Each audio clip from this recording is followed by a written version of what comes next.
Hello guys, तो आज हम लोग MUC modular structure and blueprint के बारे में पढ़ेंगे। What is MUC? एमयूसी क्या होता है? एक सॉफ्टवेयर डिजाइन पैटर्न है जो वेब एप्लीकेशन में यूज होता है।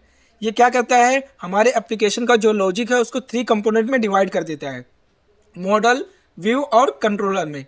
मॉडल क्या करता है? ये डेटा को मैनेज करता है और डेटाबेस के साथ इंटरेक्ट करता है। दूसरा क्या आता है? व्यू। व्यू में हमारा बिजनेस लॉजिक होता है और बिजनेस लॉजिक क्या करता है? एट द एंड रिक्वेस्ट जो आती है उसका रिस्पॉन्स देता है। मतलब व्यू क्या करता है? बिजनेस लॉजिक को हैंडल करता है और क्लाइंट को रिस्पॉन्स देता है।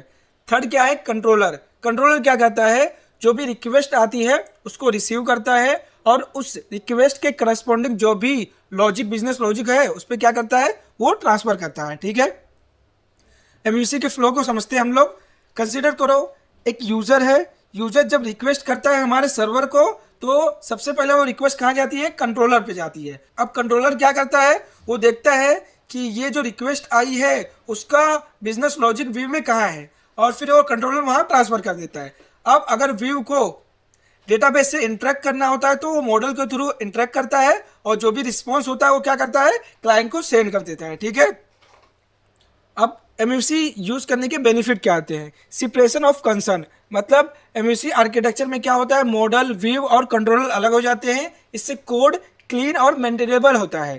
दूसरा क्या है? Code reusability. इसमें क्या होता है? जो हमारा मॉडल्स है, जो हमारा बिजनेस लॉजिक है, इसको हम लोग डिफरेंट पार्ट ऑफ एप्लीकेशन में रीयूज कर सकते हैं।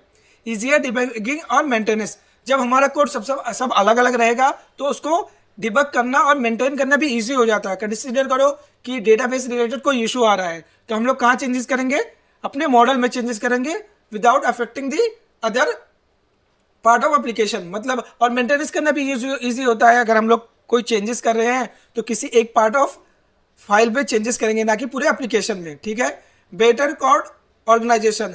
अब जब मॉडल अलग हो गया, अपना कंट्रोलर अलग हो गया और लॉजिक अलग हो गया, तो इससे रीडेबिलिटी बढ़ती है और जो स्ट्रक्चर होता है कोड का वो बहुत बेटर दिखने लगता है। और तीसरा क्या? उसके बाद क्या है? चौथा, और उसके बाद क्या है? Security enhancement. अब मॉडल तक, डेटाबेस से पहुंचने तक क्या होता है? कंट्रोलर होता है, बिजनेस लॉजिक यानी व्यूज होता है, ये लेयर आ जाते हैं, जिससे क्या होता है? सिक्योरिटी इंक्रीज हो जाती है। ठीक है, इंकरेजेस बेस्ट प्रैक्टिसेस।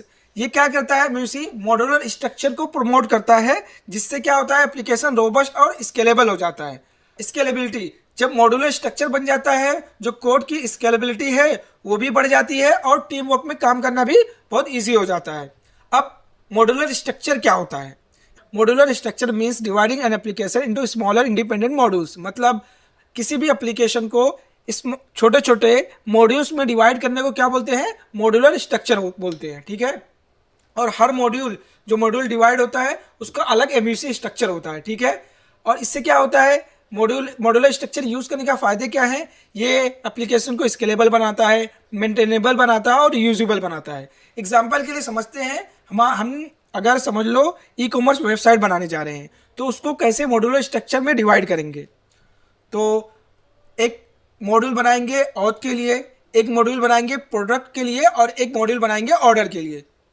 ऑथ में क्या होगा? लॉगिन, लॉग आउट, रजिस्ट्रेशन से रिलेटेड जो भी सिस्टम होंगे वो कहाँ रखेंगे? हम लोग ऑथ मॉड्यूल में रखेंगे। और दूसरा क्या है? Product module. इसमें क्या रखेंगे? प्रोडक्ट रिलेटेड जितने भी काम होंगे, जैसे प्रोडक्ट की लिस्टिंग करना, प्रोडक्ट ऐड करना, डिलीट करना, अपडेट करना, इसकी जो जितनी भी चीज़ें होंगी इससे रिलेटेड वो कहाँ होगी? प्रोडक्ट मॉड्यूल में होगी। उसके बाद ऑर्डर मॉड्यूल है। इसमें ऑर्डर से रिलेटेड ऑर्डर बुक करना, ऑर्डर का पेमेंट करना, इनवॉइस बनाना, ये सब जो भी चीज़ें होंगी वो कहाँ होंगी? ऑर्डर मॉड्यूल में होंगी। ठीक है, एग्जाम्पल के लिए समझते हैं। अगर क्लाइंट जब रिक्वेस्ट करता है तो हमारा एप्लीकेशन, जो मेन एप्लीकेशन है, वो देखेगा कि ये इसमें ऑथ है कि प्रोडक्ट है या ऑर्डर है। अगर ऑथ रहता है तो वो कहाँ भेज देगा? हमारे ऑथ मॉड्यूल को भेज देगा, जिससे क्या होगा? लॉग इन, रजिस्टर और लॉग आउट होगा। और अगर प्रोडक्ट रहेगा तो हमारे प्रोडक्ट मॉड्यूल पे भेज देगा, उधर list product, add product, edit product और डिलीट प्रोडक्ट कर सकता है। और अगर ऑर्डर रहेगा तो वो ऑर्डर मॉड्यूल पे भेज देगा, जहाँ क्या होगा? हम ऑर्डर को क्रिएट कर सकते हैं, व्यू कर सकते हैं और अपडेट कर सकते हैं। ठीक है, अब फ्लास्क ब्लूप्रिंट क्या होता है? फ्लास्क ब्लूप्रिंट क्या है? एक वे है क्या करने के लिए? मॉड्यूलर स्ट्रक्चर को इंप्लीमेंट करने के लिए। मतलब हम लोग फ्लास्क में अगर मॉड्यूलर स्ट्रक्चर को इम्प्लीमेंट करना चाहते हैं तो हमको क्या यूज करना पड़ेगा, ब्लूप्रिंट का। ये क्या करता है, ये हमारे एप्लीकेशन को मल्टीपल मॉड्यूल्स में डिवाइड करने में हेल्प करता है। और हर मॉड्यूल के पास क्या होता है, अपना राउट्स होता है, अपना व्यूज होता है, अपना मॉडल्स होते हैं, ठीक है। इससे क्या होता है, हमारा जो एप्लीकेशन है वो ऑर्गेनाइज हो जाता है और स्केलेबल हो जाता है, ठीक है। ब्लूप्रिंट क्या करता है, समझ लो ये एक ऑथ मॉड्यूल है, ये प्रोडक्ट मॉड्यूल है, ये ऑर्डर मॉड्यूल है।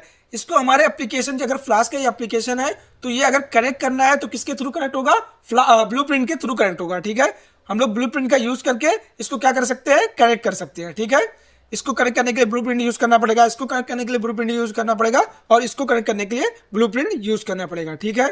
उम्मीद है आप लोग को एमवीसी, मॉड्यूलर स्ट्रक्चर और ब्लूप्रिंट समझ में आया होगा, ठीक है।